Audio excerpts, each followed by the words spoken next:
Hey! Welcome to BitSearch. In this tutorial, I'm going to teach you guys everything you need to know to get started with coding in C++. C++ is one of the most popular programming language around, and for good reason. It is closely related to C, but for this tutorial you don't need to have great knowledge about C. We will be starting off with fundamentals, know the basic overview of the language, setting up the environment, and then start the programming from scratch. C++ was developed in 1983 by Bjarne Stroustrup at Bell Laboratories of AT&T.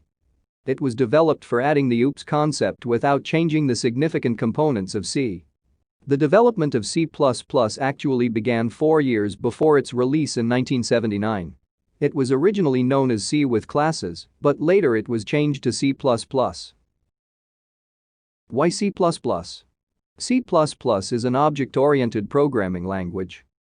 It is portable, which means writing a program in this language does not depend on the nature of the OS or the hardware specification of the machine being used. It provides performance and memory efficiency with a high level of abstraction. When gaming, fast execution is a requirement for an excellent stint for the gamer. C++ is a high-end coding language that churns out codes at a quite rapid rate.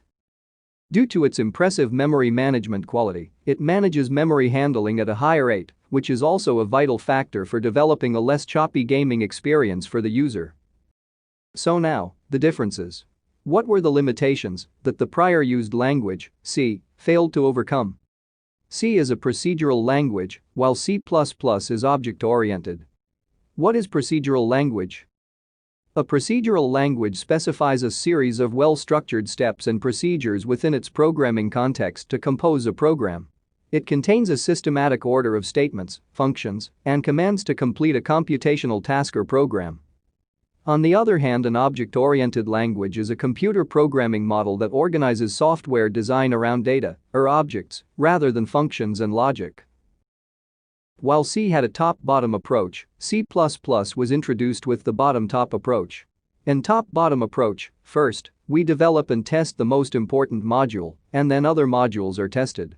Testing and debugging is easier and efficient in this approach, but the code reusability cannot be achieved in performing this approach. Next, C++ came up with another concept, which is virtual function. Virtual functions ensure that the correct function is called for an object, regardless of the type of reference used for function call. It might sound uncommon to you, but we will be clearing all these concepts in the upcoming lectures. So don't worry, this is just an introduction to the topics that we will be covering in the upcoming lectures. Programming languages can be categorized into 3 types based on the level of understanding of the code. High-level languages are easy to understand. These languages are structured with strong abstraction from the details of the computer. While low-level languages are hard to interpret. These languages are usually written in computer-understandable language, which is binary language. The major purpose of C++ programming is to introduce the concept of object orientation to the C programming language.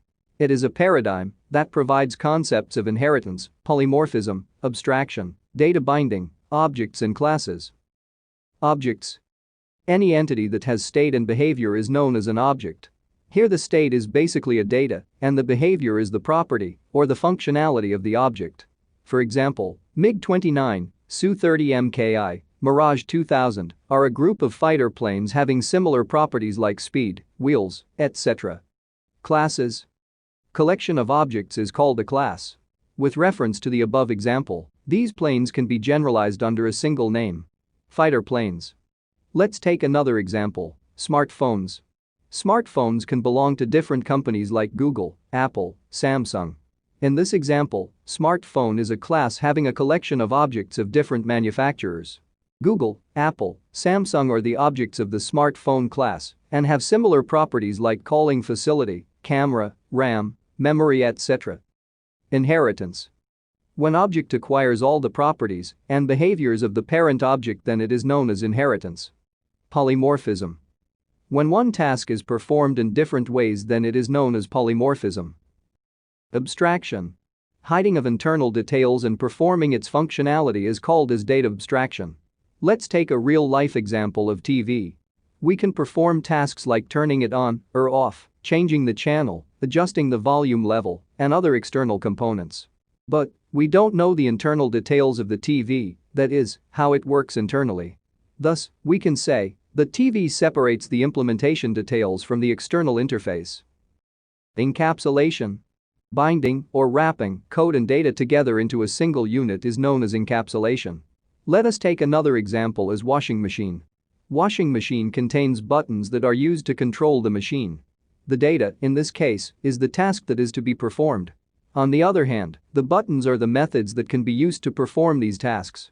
Hence, the binding of the tasks and the buttons in a machine is a real-life example of encapsulation. Course objective. We will be clearing all the basics of the C++ language in this course from scratch and understand all the fundamentals.